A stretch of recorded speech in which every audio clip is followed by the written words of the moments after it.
മോദി സർക്കാർ കഴിഞ്ഞ 11 വർഷമായി ഈ രാഷ്ട്രത്തിൽ നടപ്പാക്കിയത് വികസനമല്ല, മറിച്ച് ഈ രാഷ്ട്രത്തെ പുനർനിർമ്മിക്കുകയായിരുന്നു എന്ന് നാം എല്ലാവരും മനസ്സിലാക്കണം.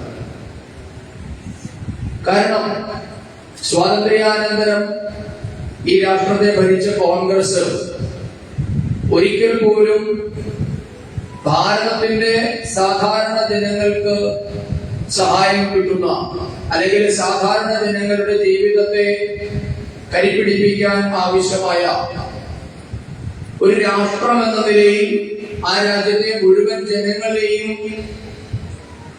പുരോഗതിയിലേക്ക് നയിക്കാൻ സാധിക്കുന്ന തരത്തിലുള്ള ഒരു പദ്ധതിയും നടപ്പാക്കിയിട്ടില്ല എന്ന് മാത്രമല്ല, പല കാര്യങ്ങളിലും നയരാഹിത്യം, തീരുമാനങ്ങൾ എടുക്കാതിരിക്കുക, എടുക്കുന്ന തീരുമാനങ്ങൾ വികലമായ തീരുമാനങ്ങൾ എടുക്കുക, ഏതെങ്കിലും എടുത്ത തീരുമാനങ്ങൾ അതിന്റെ അന്തസ്സതയെ ചോർത്തിക്കളഞ്ഞ് നടപ്പാക്കുക, എല്ലാ മേഖലയിലെയും അഴിമതി നടപ്പാക്കുക തുടങ്ങിയിട്ടുള്ള ജനദ്രോഹകരമായ കാര്യങ്ങൾ മാത്രമാണ് സ്വാതന്ത്ര്യാനന്തരം കോൺഗ്രസ് ഈ നാട്ടിലെ ജനങ്ങൾക്ക് സംഭാവന ചെയ്തിട്ടുള്ളത്. നിങ്ങൾ പരിശോധിച്ചാൽ മനസ്സിലാകും, കോൺഗ്രസിന്റെ എല്ലാ കാലത്തെയും പ്രധാനമന്ത്രിമാര് നെഹ്റു കുടുംബം എന്ന ഒരു ഡൈനാസ്റ്റി അല്ലെങ്കിൽ ഒരു രാജവംശത്തിന്റെ എപ്രകാരമാണ് മുഗൾ ഭരണകാലഘട്ടത്തിൽ രാജാവിന്റെ മകൻ അടുത്ത രാജാവായി മാറി കുടുംബാധിപത്യം പോലെ ഈ രാജ്യത്തിന്റെ ഭരണം കൈയാളിയിരുന്നത്, അതുപോലെയായിരുന്നു കോൺഗ്രസ് ഈ നാട് ഭരിച്ചു വന്നിരുന്നത്. ഒന്നുകിൽ നെഹ്റു കുടുംബത്തിന്റെ പുതിയ പുതിയ തലമുറയിലെ ആൾക്കാർ, അതല്ല എങ്കിൽ നെഹ്റു കുടുംബത്തോട് സമ്പൂർണമായ വിധേയത്വം പ്രഖ്യാപിച്ച് നെഹ്റു കുടുംബത്തിനെ പ്രീതിപ്പെടുത്തി ഈ രാജ്യത്തെ ഭരിക്കുക. ഇത് മാത്രമായിരുന്നു 60 വർഷവും നമ്മുടെ രാജ്യത്ത് നടന്നുകൊണ്ടിരുന്നത്. ജവഹർലാൽ നെഹ്റുവിന്റെ കാലഘട്ടം മുതൽ മൻമോഹൻ സിംഗിന്റെ കാലഘട്ടം വരെ എടുത്താൽ അതിൽ ജനതാ പാർട്ടി ഭരിച്ച 2.5 വർഷം, പിൽക്കാലത്ത് അടൽ ബിഹാരി വാജ്പേയിയുടെ 6 വർഷക്കാലം, ഈ ഒരു 10 വർഷത്തിൽ താഴെയുള്ള ഒരു കാലയളവാണ് ഇന്ത്യക്കാർക്ക് വേണ്ടി നടത്തിയ ഭരണം എന്ന് പറയാവുന്ന രീതിയിലുള്ള ഒരു സംവിധാനം ദില്ലിയിൽ അരങ്ങേറിയത്. ബാക്കിയൊക്കെ ആ ഒരു കുടുംബത്തിന്റെ ഖ്യാതി നിലനിർത്താൻ രാജ്യത്ത് തുടങ്ങുന്ന സ്ഥാപനങ്ങൾ മുഴുവൻ നെഹ്റു കുടുംബത്തിന്റെ അനന്തര അവകാശികളുടെ പേരിലേക്ക് നാമകരണം ചെയ്തു കൊടുത്തു. നാട്ടിലെ മുഴുവൻ വിമാനത്താവളങ്ങൾക്കും, മുഴുവൻ പദ്ധതികൾക്കും, മുഴുവൻ റോഡുകൾക്കും, മുഴുവൻ സ്റ്റേഡിയങ്ങൾക്കും തുടങ്ങി ഈ രാജ്യത്ത് തുടങ്ങുന്ന മെഡിക്കൽ കോളേജുകളും വലിയ വലിയ കോളേജുകളും അടക്കമുള്ള വിദ്യാഭ്യാസ സ്ഥാപനങ്ങൾ തുടങ്ങി ഗവേഷണ സ്ഥാപനങ്ങൾ എല്ലായിടത്തേക്കും നെഹ്റു കുടുംബത്തിന്റെ ഖ്യാതി പരത്താനുള്ള അവസരം മാത്രമായിട്ടാണ് ഭരണാധികാരികൾ വിനിയോഗിച്ചത്. അതിൽ നിന്നൊരു മാറ്റം ഉണ്ടായത് ഈ രാജ്യം എന്നുള്ളത് ഏതെങ്കിലും ഒരു കുടുംബത്തിൻ്റെതല്ല, മറിച്ച് ഈ രാജ്യം എന്നുള്ളത് ഇവിടുത്തെ സാധാരണ മനുഷ്യരുടേതാണ്. ഒരു ഭരണാധികാരി തന്റെ ഭരണം നടത്തേണ്ടത് ആ രാജ്യത്തെ സാധാരണ മനുഷ്യന്റെ, ഗാന്ധി പറഞ്ഞിട്ടുണ്ട്, നിങ്ങളൊരു പദ്ധതി നടപ്പാക്കുമ്പോൾ, നിങ്ങളൊരു തീരുമാനം നടപ്പാക്കുമ്പോൾ നിങ്ങളുടെ മനസ്സിലേക്ക് ഓടിയെത്തേണ്ടത് ഈ തീരുമാനം ബാധിക്കാൻ പോകുന്ന ഏറ്റവും സാധാരണക്കാരന്റെ മുഖമായിരിക്കണമെന്നാണ് ഗാന്ധിജി പറഞ്ഞത്. എന്തായിരുന്നു സ്വാതന്ത്ര്യം കിട്ടിയ സമയത്ത് മഹാത്മാഗാന്ധി അടക്കമുള്ളവര് ജവഹർലാൽ നെഹ്റുവിനോട് ഉപദേശിച്ചത്? നെഹ്റുവിനോട് പറഞ്ഞത്, ഇനി മുതൽ കോൺഗ്രസ് എന്ന് പറയുന്ന പ്രസ്ഥാനത്തിന്റെ ആവശ്യമേ ഇല്ല, കോൺഗ്രസ് പിരിച്ചുവിടണം, അതിനുശേഷം ദേശീയ സർക്കാരുകൾ രൂപവൽക്കരിക്കണം, ഈ രാജ്യത്തിന്റെ ആത്മാവ് കുടികൊള്ളുന്നത് ഗ്രാമങ്ങളിലാണ്, അതുകൊണ്ട് ഭാരതത്തിന്റേതായ ചില പ്രത്യേകതകളുണ്ട്, തനത് മൂല്യങ്ങളുണ്ട്, ലോകത്തിലെ മറ്റൊരു രാജ്യത്തിനും ഇല്ലാത്ത പ്രത്യേകതകൾ നമ്മുടെ രാജ്യത്തിനുണ്ട്. കാരണം നമ്മുടെ രാജ്യത്തെ പോലെ ഇത്രയേറെ വൈവിധ്യങ്ങളുള്ള ഒരു നാട്, ഭാഷയിലും വേഷത്തിലും ഭക്ഷണ രീതിയിലും തുടങ്ങി നിത്യ ജീവിതത്തിലെ എല്ലാ മേഖലകളിലും വൈവിധ്യം നിലനിൽക്കുന്ന ഒരു രാഷ്ട്രം. കാലാവസ്ഥ, കേരളം മുതൽ കശ്മീർ വരെ നിങ്ങൾ യാത്ര ചെയ്താൽ ലോകത്തുള്ള എല്ലാ കാലാവസ്ഥകളും നിങ്ങൾക്ക് അനുഭവിക്കാൻ പറ്റും. മരുഭൂമിയായാലും മഞ്ഞു മൂടിയ മേഖലകളായാലും നദികള്, കടൽ, പുഴ തുടങ്ങി സമതലം, വനപ്രദേശങ്ങൾ തുടങ്ങി ഈ ലോകത്തിൽ ഏതൊക്കെ തരത്തിലുള്ള ജിയോഗ്രഫി ഉണ്ടോ, ഏതൊക്കെ തരത്തിലുള്ള ഭൂമി ഘടനയുണ്ടോ, ആ ഘടന മുഴുവനുള്ള ഒരു നാടാണ് ഭാരതം. ഭാരതത്തിൽ ആയിരക്കണക്കിന് ഭാഷകളുണ്ട്, കോടിക്കണക്കിന് മനുഷ്യരുണ്ട്. ആ മനുഷ്യർ മുഴുവൻ ആയിരക്കണക്കിന് വർഷക്കാലത്തെ അടിമത്തത്തിന്റെ ഭാരം പേറുന്നവരാണ്. നമ്മുടെ രാജ്യത്തിന്റെ സാമ്പത്തികമായ നട്ടെല്ല് ബ്രിട്ടീഷുകാരും മുഗളന്മാരും ചേർന്ന് ഒടിച്ചതാണ്. നീണ്ടു നിൽക്കുന്ന ക്ഷാമം, വർഗീയ കലാപങ്ങൾ, വലിയ വലിയ യുദ്ധങ്ങൾ, അധിനിവേശങ്ങൾ, പ്രകൃതിക്ഷോഭം തുടങ്ങി ഭാരതത്തിന്റെ ഉത്തര മേഖല, അല്ലെങ്കിൽ ഭാരതത്തിന്റെ ഒട്ടുമിക്ക പ്രദേശങ്ങളും വലിയ വലിയ കഷ്ടനഷ്ടങ്ങളിലാണ് കഴിയുന്നത്. ഊനിന്മേ കുരു എന്ന് പറഞ്ഞതുപോലെയാണ് വിഭജനം സംഭവിച്ചത്. കോടിക്കണക്കിന് മനുഷ്യരെയാണ് വിഭജനം ബാധിച്ചത്. ഒറ്റ രാത്രി കൊണ്ട് അവർ ജീവിച്ച നാട് അവർക്ക് അന്യമായി പോയ ഒരവസ്ഥ. കയ്യിൽ കിട്ടിയത് കൊണ്ട് പതിനായിരക്കണക്കിന് ആയിരക്കണക്കിന് കിലോമീറ്ററുകൾ ഓടിപ്പോകേണ്ട അവസ്ഥയിലേക്ക് എടുത്തെറിയപ്പെട്ടത് കോടിക്കണക്കിന് മനുഷ്യരാണ്. അപ്പൊ അങ്ങനെയൊക്കെയുള്ള ഒരു നാടിനെ നിങ്ങൾ കൈകാര്യം ചെയ്യുമ്പോൾ നിങ്ങൾ നല്ല അവധാനതയോടുകൂടി, സൂക്ഷ്മതയോടുകൂടി വേണം ഈ രാജ്യത്തെ ജനങ്ങളുടെ പ്രശ്നങ്ങളെ അഭിമുഖീകരിക്കാൻ.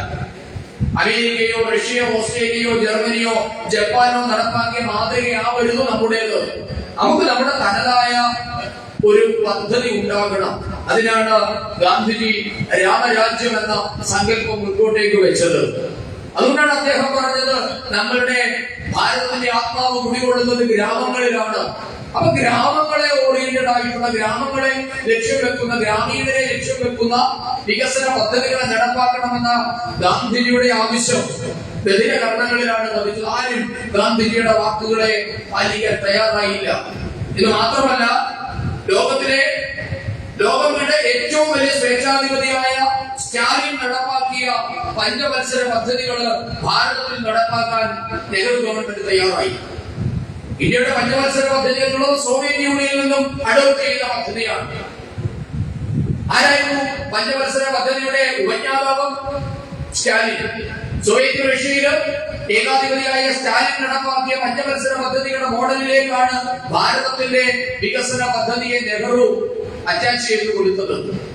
അങ്ങനെ വരുമ്പോൾ സോവിയറ്റ് മോഡൽ എന്നുള്ളത് ഭാരതത്തിൽ വലിയ രീതിയിൽ സ്വീകരിക്കപ്പെടുന്ന മോഡലായി മാറി.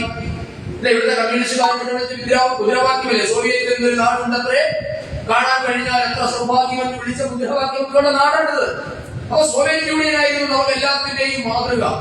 അങ്ങനെ പഞ്ചവത്സര പദ്ധതികൾ നമ്മുടെ നാട്ടിൽ നടപ്പായി. എന്തായിരുന്നു പഞ്ചവത്സര പദ്ധതിയുടെ ബാക്കി പത്രം? ഇന്ത്യയുടെ ഒന്നാം പഞ്ചവത്സര പദ്ധതികളുള്ള എല്ലാ പദ്ധതികളും പരിശോധിക്കുമ്പോൾ നമുക്ക് മനസ്സിലാക്കുമ്പോൾ അമ്പേ പരാജയപ്പെട്ടിരിക്കുന്നു. ഒരു പദ്ധതി പോലും ലക്ഷ്യം കണ്ടില്ല.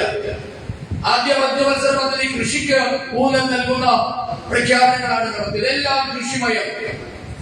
വലിയ വ്യവസായങ്ങൾ വേണ്ട, ചെറുകിട വ്യവസായങ്ങൾ വേണ്ട, ഉത്പാദനശാലകൾ വേണ്ട, കൃഷിയാണ് ഭാരതത്തിൽ ഇനി നടപ്പാക്കാൻ പോകുന്നത്. കൃഷിക്ക് മാത്രം പ്രാധാന്യം കൊടുത്ത് വലിയ വലിയ വ്യവസായ സ്ഥാപനങ്ങൾ അടച്ചുകൂടാനുള്ള ഉത്തരവ് പോലും ഉണ്ടായി. കാരണം എന്താ? സോവിയറ്റ് യൂണിയൻ പരീക്ഷിച്ച് വിജയിച്ച മോഡലാണ് എന്ന് പറഞ്ഞ് നമ്മുടെ ഇവിടെ അത് നടപ്പാക്കി. എന്നിട്ടോ കൃഷിയിൽ ഭാരതം എവിടെയെങ്കിലും എത്തിയോ? ഭാരതത്തിലെ കൃഷി വ്യവസ്ഥ സമ്പൂർണ്ണമായി തകർന്നു തരിപ്പണമായി. 5 വർഷം കഴിയുമ്പോ വീണ്ടും ആസൂത്രണ കമ്മീഷൻ യോഗം ചേർന്ന് തീരുമാനിക്കുകയാണ്, ഇനി മുതൽ നമുക്ക് കൃഷിയല്ല വേണ്ടത്, വ്യവസായമാണ്. ഉടൻ തന്നെ ഭാരതത്തിന്റെ കംപ്ലീറ്റ് ഫോക്കസും വ്യവസായത്തിലേക്ക് മാറും. സ്റ്റേറ്റ് ചെലവാക്കുന്ന പണം മുഴുവൻ വ്യവസായത്തിന് വേണ്ടിയായി. അടുത്ത 5 വർഷം കഴിയുമ്പോൾ പറയും നമുക്ക് വേണ്ടത് ഇതല്ല, ചെറുകിട സംരംഭങ്ങളാണ്. വീണ്ടും ചെറുകിട സംരംഭങ്ങളിലേക്ക് പോകുന്നു. ഇങ്ങനെ ഓരോ 5 വർഷം കൂടുമ്പോഴും നമ്മുടെ രാജ്യത്തിന്റെ ലക്ഷ്യത്തെ വഴിതിരിച്ചു വിട്ടുകൊണ്ടിരുന്നു. എന്താ അതിന്റെ ബാക്കി പത്രം? രാഷ്ട്രം എവിടെയും എത്തിയില്ല. രാഷ്ട്രം എവിടെയും എത്താൻ രാഷ്ട്രത്തിന് സാധിച്ചില്ല. കാരണം ഒരു 5 വർഷം കൊണ്ട് ഒരു രാജ്യത്തിന്റെ ഈ പ്രശ്നം പരിഹരിക്കാൻ സാധിക്കില്ല. ഇത് നാട്ടിലെല്ലാവർക്കും മനസ്സിലായെങ്കിലും നെഹ്റുവിനോ കോൺഗ്രസിനോ മാത്രം ഇത് മനസ്സിലായില്ല. അങ്ങനെ പഞ്ചവത്സര പദ്ധതി കൊണ്ട് ഭാരതത്തിന്റെ വികസനം എന്ന് മാത്രമല്ല, ഭാരതത്തിന്റെ മുൻപോട്ടുള്ള യാത്ര പോലും അവതാളത്തിലായി. ഇതായിരുന്നു ഭാരതത്തിന്റെ പൊതുവായ ചിത്രം. അതുകൊണ്ട് എന്തുപറ്റി? ലൈസൻസി രാജ് ഏർപ്പെടുത്തി. സോഷ്യലിസത്തിന്റെ പുറകെ പോയി കുറെ കാലം നാട്. എന്തിനു വേണ്ടും ലൈസൻസ് വേണം. സർക്കാരാണ് എല്ലാത്തിന്റെയും കസ്റ്റോഡിയൻ, എല്ലാം നിയന്ത്രിക്കേണ്ടത് സർക്കാരാണ് എന്ന ചിന്ത വന്നു. ഇവിടെ ഇരിക്കുന്ന പ്രായമായിട്ടുള്ള ആൾക്കാര് നോക്കിയാൽ അറിയാം, സൈക്കിളിൽ ലൈസൻസ് ഉണ്ടായിരുന്ന ഒരു കാലം ഉണ്ടായിരുന്നു അല്ലെ? സൈക്കിളിൽ ലൈസൻസ് ഉണ്ടായിരുന്നു, റേഡിയോയ്ക്ക് ലൈസൻസ് വേണമായിരുന്നു അല്ലെ? ഇങ്ങനെ ഒരു കാലഘട്ടം ഈ നാടിൽ ഉണ്ടായിരുന്നു. ആരാണ് ഇതൊക്കെ തീരുമാനിച്ചത്? വലിയ വ്യവസായശാലകൾ തുടങ്ങാൻ അനുമതി ഉണ്ടായില്ല. വൻകിട പദ്ധതികൾ നമ്മുടെ നാട്ടിൽ തുടങ്ങാൻ പറ്റില്ല. കാരണം എന്താ? വൻകിട പദ്ധതി തുടങ്ങാൻ വരുന്നവൻ കുത്തക മുതലാളിയാണ്, ബൂർഷയാണ് എന്ന തലതിരിഞ്ഞ ചിന്ത കൊണ്ട് വൻകിട വ്യവസായ പദ്ധതികൾക്ക് അനുമതി നിഷേധിച്ച സംഭവങ്ങൾ പോലും ഇന്ത്യയിൽ ഉണ്ടായിരുന്നു. അങ്ങനെ വലിയ ലൈസൻസി രാജ്യ സമ്പ്രദായം ഭാരതത്തിലുണ്ട്. എന്തിനും ഏതിനും അനുമതി നേടിയെടുക്കണമെന്ന ചിന്തയുണ്ടായി. എല്ലാത്തിനും സർക്കാരിന്റെ നിയന്ത്രണം വന്നിട്ട് സാധാരണ മനുഷ്യന്റെ ജീവിതത്തെ ദുരന്തപൂർണമാക്കി മാറ്റി. അതിന്റെ ബാക്കിപത്രമായിരുന്നു രാജീവിന്റെ കാലഘട്ടത്തിൽ. ഇന്ത്യക്ക് ശേഷം രാജീവ് അധികാരത്തിൽ വന്നപ്പോ, 1984 ശേഷം രാജീവ് ഗാന്ധി അധികാരത്തിൽ വന്നപ്പോ അന്നത്തെ ആസൂത്രണ കമ്മീഷൻ ഒരു പഠനം നടത്തി. എങ്ങനെയാണ് ഇന്ത്യ മഹാരാജ്യം ₹1 ചെലവഴിക്കപ്പെടുന്നത്? വളരെ കൗതുകമുള്ള ഒരു പഠനമാണ്. ഒരു രാഷ്ട്രീയ പരിശോധിക്കുന്ന നിങ്ങൾ എല്ലാവരും അത് അറിഞ്ഞിരിക്കേണ്ടതാണ്. എങ്ങനെയാണ് ഇന്ത്യ ഗവൺമെന്റ് ₹1 ചെലവഴിച്ചാൽ അർഹതപ്പെട്ടവരുടെ കൈകളിലേക്ക് അത് എങ്ങനെ എത്തിച്ചേരുന്നു, അതിന്റെ വഴികൾ എന്താണ് എന്ന തരത്തിൽ ആസൂത്രണ കമ്മീഷൻ ഒരു പഠനം നടത്തി. വളരെ കൗതുകകരമായിരുന്നു പഠനത്തിന്റെ റിസൾട്ട്. BJP-കാരോ RSS-കാരോ ഒന്നും ഉണ്ടാക്കിയത് ഇന്ത്യയുടെ ആസൂത്രണ കമ്മീഷൻ നടത്തിയ പഠനമാണ്. അതിൽ പറയുന്നു, ഇന്ത്യ മഹാരാജ്യം ഈ രാജ്യത്തെ സാധാരണ മനുഷ്യന് വേണ്ടി ₹1 ചെലവഴിച്ചാൽ അർഹതപ്പെട്ടവന്റെ കൈകളിലേക്ക് എത്തുന്നത് കേവലം 17 പൈസയായി. ചിന്തിക്കാൻ പറ്റുമോ നിങ്ങൾക്ക് അങ്ങനെ ഒരു അവസ്ഥാവിശേഷത്തെ പറ്റി?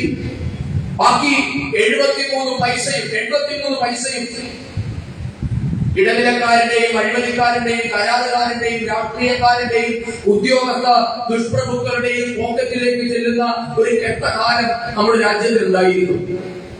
ഇതേപ്പറ്റി ഇവിടെ ആർക്കും ഒരു ആശങ്കയും ഉണ്ടായില്ല. നമ്മുടെ അതിർത്തികൾ ദുർബലമായിരുന്നു. ഇന്ത്യൻ അതിർത്തി എന്നുള്ളത് ലോകത്തിലെ ഏറ്റവും തമാശ നിറഞ്ഞ ഒരു പ്രദേശമായി മാറി. അതിന്റെ ഒരു ബാക്കിപത്രമാണ് പിൽക്കാലത്ത് നമ്മുടെ പ്രതിരോധ മന്ത്രിയായ മലയാളിയായ ശ്രീമാൻ AK ആന്റണി അദ്ദേഹം പാർലമെന്റിൽ ഒരു പ്രസ്താവന നടത്തി. നിങ്ങൾ കുറച്ചുപേരെങ്കിലും വായിച്ചിട്ടുണ്ടാകും. ഇന്ത്യയും ചൈനയും തമ്മിൽ തർക്കം നടക്കുമ്പോ ആന്റണിയുടേതായ ചരിത്രപ്രസിദ്ധമായ ഒരു പ്രസ്താവനയാണ്. അദ്ദേഹം പറയുകയാണ്, ഇന്ത്യയുടെ അതിർത്തിയിലെ റോഡുകളൊക്കെ ഇന്ത്യ ഗവൺമെന്റ് മനഃപൂർവ്വമാണ് നന്നാക്കാതിരുന്നത് എന്ന്. കാരണം ഇന്ത്യയുടെ സൈനികർക്ക് ആവശ്യമായ ഭക്ഷണം കിട്ടുന്നില്ല, വെടിക്കോപ്പുകൾ എത്തുന്നില്ല, വസ്ത്രം എത്തുന്നില്ല. നമുക്കറിയാം, യുദ്ധത്തിൽ അല്ലെങ്കിൽ അതിർത്തിയിൽ നിൽക്കുന്ന ഭടന്മാരെന്ന് പറഞ്ഞാൽ യുദ്ധസമാനമായ സാഹചര്യമാണ് എപ്പോഴും അതിർത്തിയിൽ അല്ലെ? ഒരു യുദ്ധത്തിന്റെ വിജയത്തെ നിയന്ത്രിക്കുന്ന ഏറ്റവും പ്രധാനപ്പെട്ട ഘടകം എന്നുള്ളത് സപ്ലൈ ചെയിനാണ്. ഇപ്പൊ നിങ്ങൾ പട്ടാളക്കാരുണ്ടെങ്കിൽ അറിയാം, സപ്ലൈ ചെയിന് വലിയ പ്രാധാന്യമുണ്ട്. സപ്ലൈ ചെയിൻ മുറിഞ്ഞു പോയാൽ എന്താണ്? മെയിൻ ലാൻഡിൽ നിന്നും നമ്മളുടെ ഭടന്മാര് മുറിച്ചു മാറ്റപ്പെടും. അവർക്ക് രാജ്യവുമായി ബന്ധമില്ലാതെ അവർക്ക് ഭക്ഷണം കിട്ടാതെയാകും, വെടിക്കോപ്പുകൾ കിട്ടാതെയാകും, നല്ല വസ്ത്രം കിട്ടാതെയാകും, മരുന്നുകൾ കിട്ടാതെയാകും. അങ്ങനെയാണ് യുദ്ധം പോകുന്നത്. അപ്പൊ എന്താ? ഇന്ത്യ ഗവൺമെന്റിന് പട്ടാളക്കാർക്ക് ആവശ്യമായ കാര്യങ്ങൾ എത്തിക്കാനുള്ള സംവിധാനമില്ല. ഹെലികോപ്റ്ററുകൾ ഇറങ്ങാൻ ആവശ്യമായ ഹെലിപാഡുകളില്ല. അവിടേക്ക് റെയിൽ ഗതാഗതമില്ല. റോഡ് മാർഗം എത്താൻ റോഡ് പോലുമില്ല. ഇത് സംബന്ധിച്ച ചോദ്യം പാർലമെന്റിൽ ഉയർന്നപ്പോഴാണ് AK ആന്റണി പറഞ്ഞത്, അത് ഇന്ത്യ ഗവൺമെന്റ് മനഃപൂർവ്വം ചെയ്തതാണ്. കാരണം എന്താ? നല്ല റോഡുകൾ പണിതാൽ അതുവഴി ശത്രുക്കൾ കടന്നു വരും പോലും. ഇങ്ങനെ തലതിരിഞ്ഞ നയം നടപ്പാക്കിയിരുന്ന ഒരു കാലഘട്ടമായിരുന്നു കോൺഗ്രസ് സർക്കാരുകൾ ഭരിച്ചിരുന്ന കാലഘട്ടം. ഇവിടെ നിന്നുമാണ് 2014 നരേന്ദ്രമോദി ഈ രാജ്യത്തിന്റെ ഭരണ സാരഥ്യം ഏറ്റെടുക്കുന്നത്.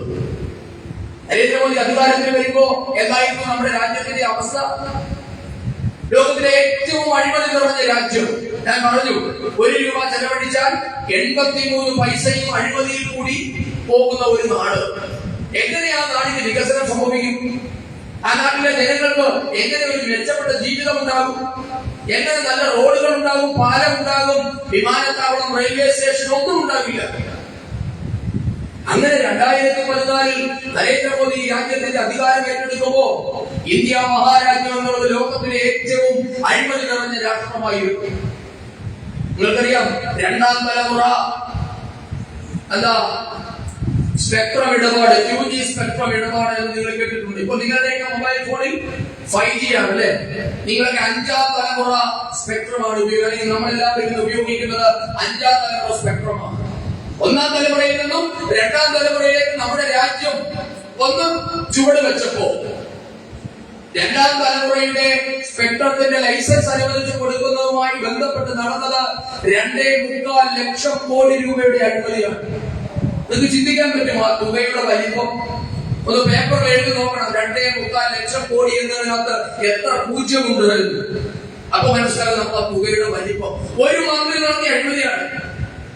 അത് മൻമോഹൻ സിംഗിന്റെ സർക്കാരിന്റെ ടെലികമ്മ്യൂണിക്കേഷൻ വിഭാഗം കൈകാര്യം ചെയ്തുകൊണ്ടിരുന്നത് കരുണാനിധിയുടെ DMK ആയിരുന്നു.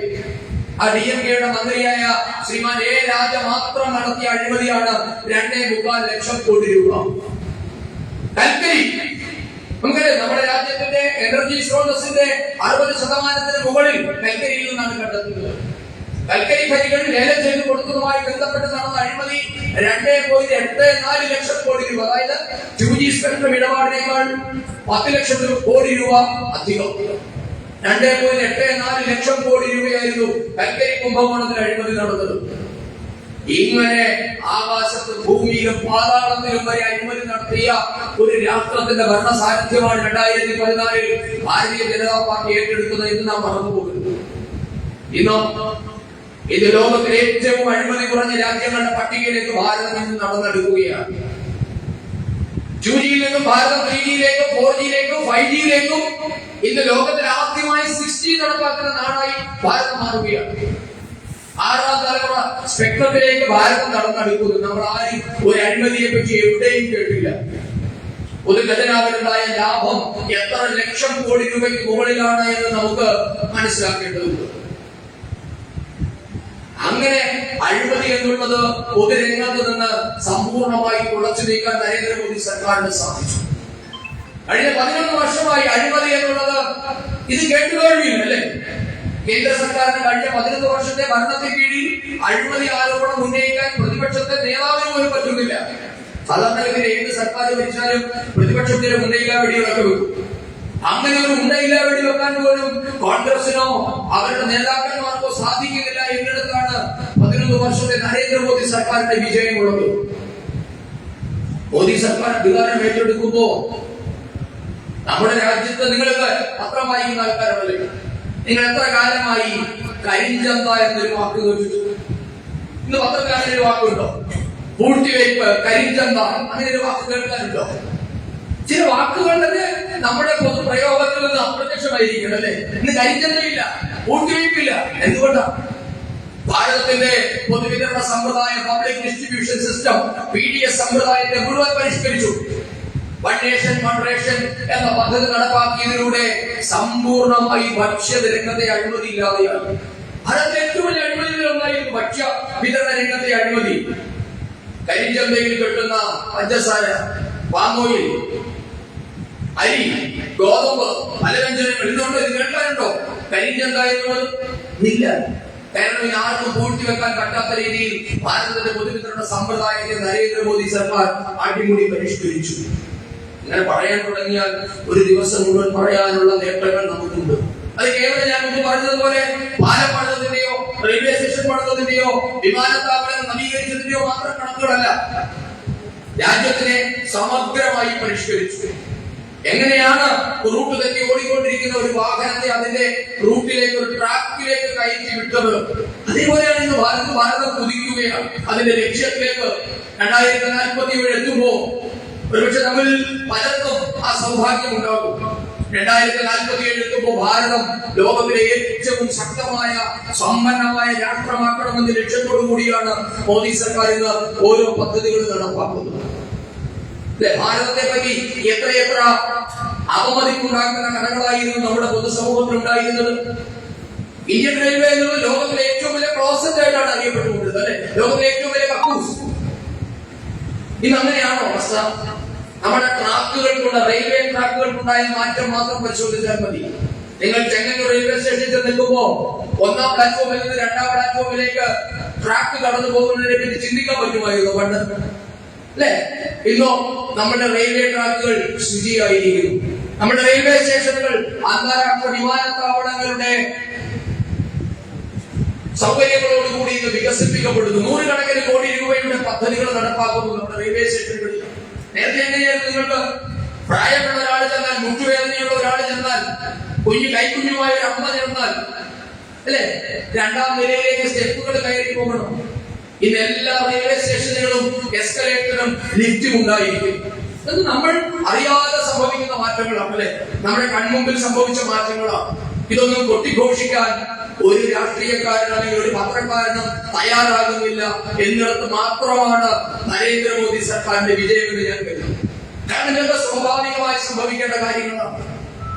നമ്മുടെ റെയിൽവേ സ്റ്റേഷനുകളിൽ ഉണ്ടായ മാറ്റം, മോദി സർക്കാർ അധികാരത്തിൽ വരുമ്പോ ഈ രാജ്യത്ത് നമ്മുടെ ഗ്രാമങ്ങൾ തമ്മിലുള്ള കണക്ടിവിറ്റി 50% താഴെയായിരുന്നു.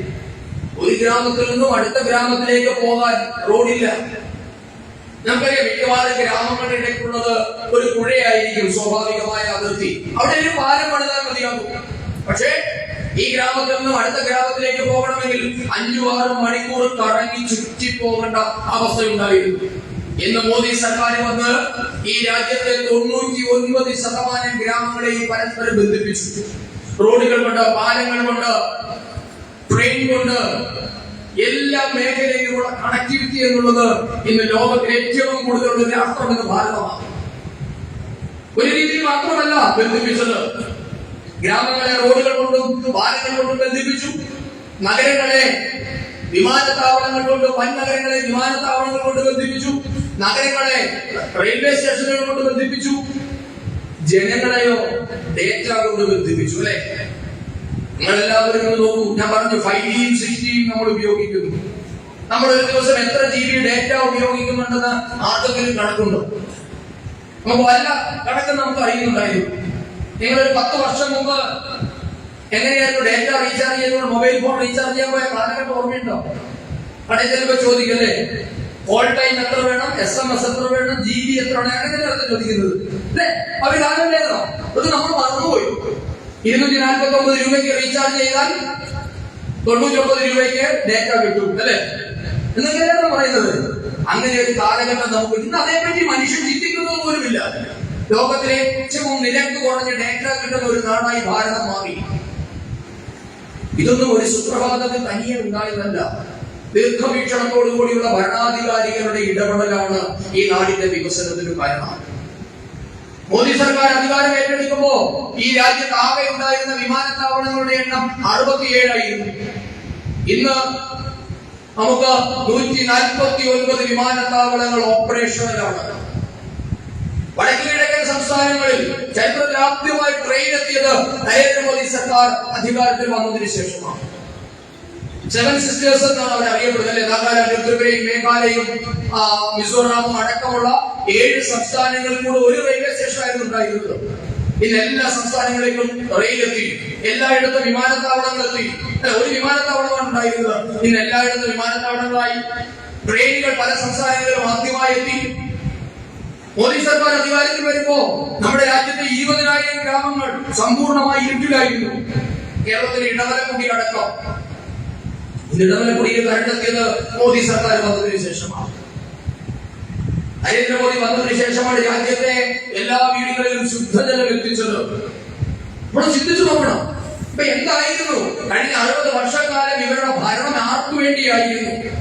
ഇതാണ് നമ്മൾ ഓരോ മോദി സർക്കാരിന്റെ വാർഷികത്തിൽ നാം ഈ നാട്ടിലെ ജനങ്ങളോട് ചോദിക്കേണ്ട ചോദ്യം അതായിരുന്നു. കോൺഗ്രസുകാർ ഭരിച്ചത് ആർക്കു വേണ്ടിയായിരുന്നു? ആ ചോദ്യത്തിന് ഉത്തരം തേടുമ്പോഴാണ് നെഹ്റു കുടുംബത്തിനും അവരുടെ ഏറാൻകുളികൾക്കും വേണ്ടി മാത്രം നടത്തിയ ഒരു രാഷ്ട്രമായി ഭാരതം അധപ്പതിച്ചിരുന്നു.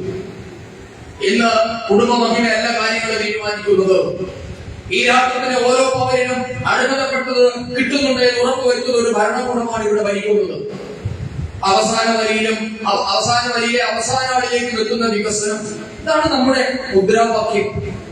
ഇന്ന് രാജ്യത്തെ 82 കോടി ജനങ്ങൾക്ക് സൗജന്യമായ റേഷൻ കൊടുക്കുന്നു. നിങ്ങൾ നോക്കൂ, ഇന്ദിരയുടെയും രാജീവിന്റെയും നെഹ്റുവിന്റെയും കാലഘട്ടം, ഈ 3 ഭരണാധികാരിമാരുടെയും ഏറ്റവും വലിയ മുദ്രാവാക്യം ഗരീബി ഹട്ടാവോ എന്നുള്ളതായിരുന്നു. ഇന്ദിര 2 തെരഞ്ഞെടുപ്പുകൾ ജയിച്ചത് തന്നെ ഗരീബി ഹട്ടാവോ എന്ന ഒറ്റ മുദ്രാവാക്യത്തിന്റെ പേരിലാണ്. എന്നിട്ടെന്തായി? ഇന്നത്തെ പുതിയ ഐക്യരാഷ്ട്രസഭയുടെയും ലോകാരോഗ്യ സംഘടനയുടെയും കണക്ക് പ്രകാരം നരേന്ദ്രമോദി സർക്കാർ വന്നതിന് ശേഷം 25 കോടിയിലധികം ജനങ്ങളെയാണ് മോദി സർക്കാർ ദാരിദ്ര്യത്തിൽ നിന്നും കൈപിടിച്ചുയർത്തിയത്. ഇങ്ങനെ നാം പറയാൻ തുടങ്ങിയാൽ ഇൻഫ്രാസ്ട്രക്ചർ എന്നത്, അതാണ് നമ്മൾ ഈ വികസനം എന്ന് സാധാരണഗതിയിൽ പറയുന്നില്ലേ. റോഡ് പണിതു, തോട് പണിതു, പാലം പണിതു, റെയിൽവേ സ്റ്റേഷൻ, ഇതൊക്കെയാണ് അടിസ്ഥാന സൗകര്യ മേഖലയിലുള്ള വികസനം. മോദി സർക്കാർ വരുമ്പോൾ രാജ്യത്ത് പ്രതിദിനം കേവലം 11 കിലോമീറ്റർ ആയിരുന്നു ദേശീയപാതകൾ പണിതുകൊണ്ടിരുന്നത്. ഇന്നത് 37 കിലോമീറ്ററായി. ഒരു ദിവസം ഈ രാജ്യത്ത് പുതിയതായി 37 കിലോമീറ്റർ ദേശീയപാതകൾ നിർമ്മിക്കപ്പെടുകയാണ്. 100 ലക്ഷം കോടി രൂപയാണ് റോഡിന് വേണ്ടി മാത്രം മോദി സർക്കാർ നീക്കി വെച്ചിട്ടുള്ളത്. 65,000 കോടി രൂപ കേരളത്തിന് കിട്ടി, അല്ലെ? കേരളത്തിലെ എല്ലാ ദേശീയപാതകളിലും അതിവേഗം വികസനം നടക്കുകയാണ്. നമ്മുടെ വിമാനത്താവളങ്ങളുടെ അവസ്ഥ, നമ്മുടെ എന്താണ് പറയുന്നത്, ജലഗതാഗതം എല്ലായിടത്തേക്കും സാഗർമാല പദ്ധതികൾ പ്രകാരം കണക്ട് ചെയ്യും. ഇങ്ങനെ എല്ലാ മേഖലയിലും ജനങ്ങളെ പരസ്പരം ബന്ധിപ്പിച്ചുകൊണ്ട് യാത്രാ സമയം എത്രയോ സംസ്ഥാനങ്ങളിൽ നിങ്ങൾ വായിച്ചിരിക്കുന്നു. 8 മണിക്കൂർ യാത്രാ സമയം ലാഭിച്ചിരിക്കുന്നു. 12 മണിക്കൂർ യാത്രാ സമയം. എക്സ്പ്രസ് ഹൈവേകൾ അതിദ്രുതമാണ് നമ്മുടെ രാജ്യത്ത് ഉണ്ടാകുന്നത്. നമ്മുടെ എക്സ്പ്രസ് ഹൈവേകളിൽ യുദ്ധവിമാനങ്ങൾ ലാൻഡ് ചെയ്യുന്ന ദൃശ്യങ്ങൾ നിങ്ങൾ ഓരോരുത്തരും കണ്ടിട്ടുണ്ടാകും. ഇതൊന്നും നമുക്ക് സങ്കല്പിക്കാൻ പറ്റുന്ന കാലഘട്ടമായിരുന്നില്ല 2014 മുൻപ്. ഇന്ത്യയിലെ എല്ലാ നഗരങ്ങളിലും ദിവസവും ബോംബ് സ്ഫോടനമായിരുന്നു നരേന്ദ്രമോദി വരുന്നതിന് മുമ്പ്, അല്ലെ? എല്ലായിടത്തും ബോംബ് സ്ഫോടനം. ഇന്ത്യയുടെ ഏത് നഗരവും ഏതൊരു തീവ്രവാദ സംഘടനയും എത്രയും പെട്ടെന്ന് ലക്ഷ്യം വെക്കാവുന്ന തരത്തിൽ ദുർബലമായിരുന്നു നമ്മളുടെ സുരക്ഷാ സംവിധാനങ്ങൾ. ഇന്നോ ഇന്ത്യയിൽ ഭീകരാക്രമണം എന്നത് കേട്ടുകേൾവി മാത്രമായിരിക്കും.